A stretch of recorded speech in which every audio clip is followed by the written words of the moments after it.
any sort of celeb bit or a bit about masturbation? Is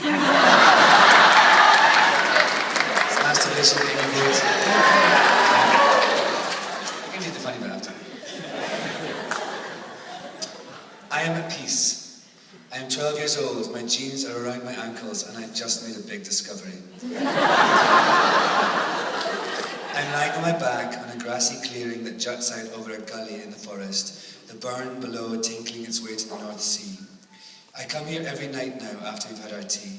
This is partly to escape the silence of my parents' house, but mostly to avoid my father, and newly to enjoy what I've come to learn my penis can do. What it's for, it seems. If I turn my head towards the burn and press that ear into the grass, I can hear the birds tooting and maybe a distant cow or sheep out of the other. It's a still spring night, brisk and hopeful.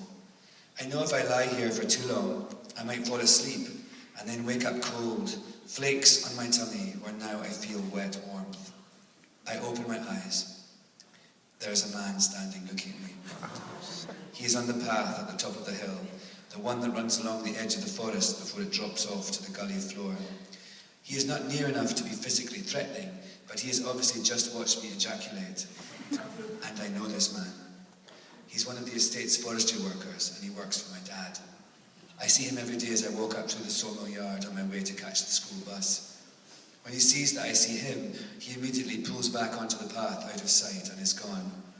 My heart is suddenly racing and my cheeks are flushed once more.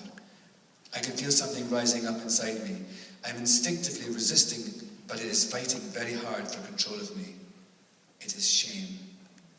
What have I done wrong? I ask myself. I know that boys do this. I know it's inevitable and natural. I just hadn't realised how good it would feel. So why do I feel anxious for doing what is right? Why should I feel bad because this man saw me? Why? Because he might tell my dad, and like so many others before it, this new happiness will be stamped on. I lie there for a while in the dusk, then make a decision, little knowing how it will affect every facet of my life and fibre of my being for the rest of my life.